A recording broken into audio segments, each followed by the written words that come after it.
እና ያው አንድነት ህብረታዊ አንድነትን የሚያጠናክር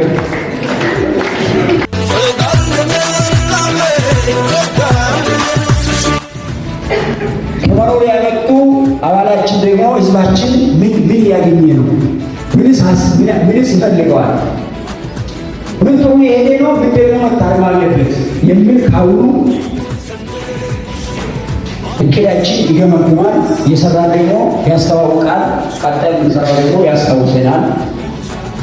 በመደራጀት ደግሞ ስራ የተፈጠረላቸው በተለያየ ዘርፍ በጥቃቅን ዘርፍ የተደራጁ አሉ አይደል? እዚህ ውስጥ ያው ኮንፈረንስ ሁሉም አቀፍ ስለሆነ እነሱ ደግሞ የስራ ዕድል ፈጠራ ሁኔታችን እንዴት ነው?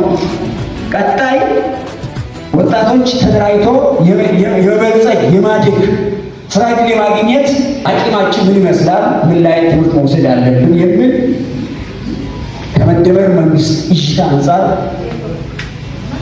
የምንመካከርበት ነው። ስለዚህ ይህ ኮንፈረንስ ትልቅ ኮንፈረንስ ነው።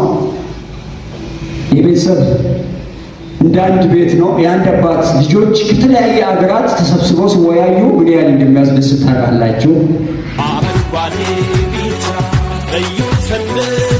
እንኳን አደረሳችሁ። እንኳን አደረሰ